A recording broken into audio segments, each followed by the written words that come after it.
الحمد لله رب العالمين والعاقبة للمتقين الصلاة والسلام على أشرف الأنبياء والمرسلين أعوذ بالله من الشيطان الرجيم بسم الله الرحمن الرحيم اللهم صل على محمد وعلى آل محمد كما صليت على إبراهيم وعلى آل إبراهيم إنك حميد مجيد اللهم بارك على محمد وعلى آل محمد كما باركت على إبراهيم وعلى آل إبراهيم إنك حميد مجيد.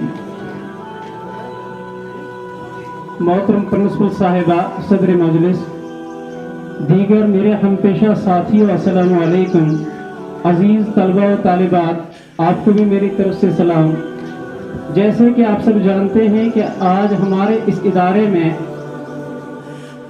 माँ के मतलब मदर्स डे यौम माँ जो है वो मनाया जा रहा है, और जिसके लिए अभी मुश्ताक साहब ने बड़े बेहतरीन अंदाज में कुछ पॉइंट्स रखे, और उसके बाद Usman Javed student of class 10th जो है उन्होंने भी बड़े अच्छे अंदाज से अपनी स्पीच जो है वो यहाँ पर बताई, पेश की. और उसके बाद इन बच्चियों ने जिस अच्छे अंदाज से ये सॉन्ग पेश किया माँ के मुतल्लिक़, तो उसने हम सब को माँओं की तरफ मुतवज्जा कर दिया कि माएँ क्या होती हैं. सबसे पहले मैं नबी अकरम सल्लल्लाहु अलैहि वसल्लम की ज़िंदगी पर एक पॉइंट आपको याद दिलाना चाहता हूँ, जो आप सल्लल्लाहु अलैहि वसल्लम की वालिदा माजिदा हज़रत बीबी आमिना के मुतल्लिक़ है, रज़ी अल्लाह तआला अन्हु के मुतल्लिक़ है. हमारे नबी सल्लल्लाहु अलैहि वसल्लम जो कि यतीम पैदा हुए, यानी उनका तवल्लुद हुआ, उनके वालिद उनकी पैदाइश से पहले ही इंतकाल कर चुके थे, और बाद में उनकी परवरिश उनकी माँ ने की अभी 6 साल के थे कि उनकी वालिदा का भी इंतकाल हो जाता है. और ज्यादा लंबे न लेते हुए इसको मैं तफसील में न जाते हुए मैं ये बताऊं कि आपकी वालिदा आपको लेकर जब मक्का मुअज़्ज़मा से मदीना की तरफ गई, तो आपके साथ एक और सहाबिया थी जिनका नाम उम्मे ऐमन था. उम्मे ऐमन रज़ी अल्लाह तआला अन्हा जो हज़रत अब्दुल मुत्तलिब की बांदी थी, उनको हज़रत आमिना के साथ भेजा. तो जब मक्का से मदीना की तरफ चले गए, तो मदीना में कुछ अरसा गुजारने के बाद जब मदीना से वापसी मक्का की तरफ हुई, तो आते हुए मक्का और मदीना के दरमियान में एक जगह आती है. उस जगह का नाम है अबवा. अबवा के मकाम पर जब हज़रत आमिना, उम्मे ऐमन और हज़रत नबी अकरम सल्लल्लाहु अलैहि वसल्लम, जिनकी उम्र अभी तकरीबन 6 साल थी या उससे कुछ दिन कम या ज्यादा, तो उस वक्त अबवा के मकाम पर हज़रत आमिना की तबीयत खराब हो गई, और तबीयत ऐसी बिगड़ी कि वो रहलत फरमा गई. और जब उन्होंने रहलत फरमाई तो उम्मे ऐमन ने ये तमाम वाक़ा जो है, ये वाक़ा, ये किस्सा आकर अब्दुल मुत्तलिब को कह दिया. जब अब्दुल मुत्तलिब को कहा तो उन्हें कुछ भरोसा ही नहीं आया, और उन्होंने अपने बड़े फर्जंद जिसका नाम हारिस था उसको भेजा कि आप फौरन मदीना की तरफ चलें और वहां से ये खबर जो है इसकी मुझे पूरी इंफॉर्मेशन ला कर दें. जब हारिस वहां की तरफ चले तो वापस आए और कहा कि ये सच्चा वाक़ा है, सही बात है, वो इंतकाल कर गई हैं. तो हज़रत अब्दुल मुत्तलिब को भी बहुत अफसोस हुआ.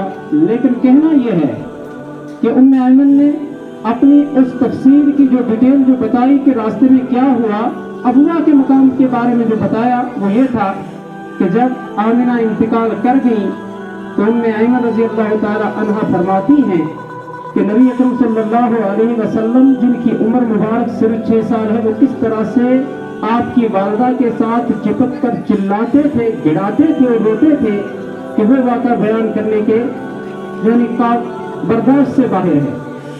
तो वहाँ से मैंने आगाज़ किया कि नबी सल्लल्लाहु अलैहि वसल्लम वो हस्ती हैं जिन्होंने हमें माँ का रुतबा, बहनों का रुतबा और बाकी जितने ये मस्तूरात हैं, इनके रिश्तों के रुतबे जो हैं हमने बताए. तो उन्हीं में सबसे बड़ा रुतबा जो है वो माँ का रुतबा है. سب سے بڑا جو رشتہ ہے وہ ماں کا رشتہ ہے، جس کے بارے میں مختصر نے ابھی ایک حدیث جو ہے یہاں کوٹ کی، اور عثمان نے بھی، اس لیے میں نے ان کا نام لیا تھا، وہ حدیث میں نے بھی لائی ہے۔ اس حدیث میں عربی میں حدیث ہے کہ ایک صحابی رسول اللہ صلی اللہ علیہ وسلم کے پاس آئے اور انہوں نے پوچھا، من احق الناس بحسن خلق، من احق الناس بحسن خلق، میں سب سے اچھے اخلاق سے کس سے پیش آؤں، میں سب سے اچھے اخلاق سے کن سے پیش آؤں؟ تو رسول اللہ صلی اللہ علیہ وسلم نے فرمایا اپنی ماں سے۔ جب دوسری دفعہ فرمایا یا رسول اللہ ثم من، تو رسول اللہ صلی اللہ علیہ وسلم نے پھر فرمایا جب تیسری مرتبہ فرمایا یا رسول اللہ ثم من، تو رسول اللہ صلی اللہ علیہ وسلم نے پھر فرمایا لیکن صحابی کے فرمانے کا مطلب یہ تھا کہ میں نے ایک دفعہ پوچھا، رسول اللہ صلی اللہ علیہ وسلم نے فرمایا ماں، دوسری بار اس نے کیوں پوچھا؟ اس لیے کہ اب کوئی اور جواب آئے گا، میرے سوال کا جواب شاید کوئی دوسرا آئے گا۔ تو نبی اکرم صلی اللہ علیہ وسلم نے جواب پھر وہی دیا۔ جب تیسری مرتبہ پوچھا کہ شاید میرے سوال کا جواب کوئی دوسرا آئے گا، لیکن پھر تیسری مرتبہ بھی سوال کا جواب ایک ہی آیا۔ جب چوتھی مرتبہ پوچھا کہ یا رسول اللہ ثم من، کہ ان کے علاوہ کون، تو نبی اکرم صلی اللہ علیہ وسلم نے فرمایا ابو کا، آپ کے والد، آپ کے والد۔ اس کے علاوہ دوسری حدیث شریف ایک ہے، اس میں فرمایا الجنت تحت اقدام امہات، الجنت تحت اقدام امہات، ماں کے قدموں کے نیچے جنت ہے۔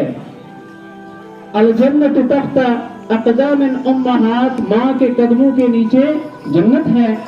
الوالد اوسط ابواب الجنت، اور والد جنت کا درمیانی دروازہ ہے، لیکن ایک جگہ فرمایا والد جنت کا دروازہ ہے، اور ایک حدیث میں فرمایا والد جنت کا درمیانی دروازہ ہے۔ ایک اور صحابی فرماتے ہیں کہ ما حق الوالدین علی ولد، ما حق الوالدین علی ولد، اولاد کے اوپر ماں باپ کا کیا حق ہے؟ ما حق الوالدین علی ولد، اولاد کے اوپر ماں باپ کا کیا حق ہے؟ تو رسول اللہ صلی اللہ علیہ وسلم جس مجلس میں یہ صحابی فرما رہے تھے، رسول اللہ صلی اللہ علیہ وسلم نے فرمایا وما جنتک و نار، یعنی وہ دونوں تیری جنت یا تیری جہنم ہے، وہ دونوں تیرے لیے جنت بھی ہیں، تیرے لیے جہنم بھی ہے۔ جنت اس لیے کہا کہ جو ماں باپ کی فرما برداری کریں گے، ماں باپ کے ساتھ حسن سلوک سے پیش آئیں گے، ماں باپ کی خدمت کریں گے، ان کے لیے وہ کیا ہے؟ جنت۔ اور جو ماں باپ کے ساتھ برا سلوک کریں گے، ان کے ساتھ اچھے تعلقات نہیں رکھیں گے، ان کے لیے وہ کیا بنیں گے؟ جہنم کا ذریعہ بنیں گے۔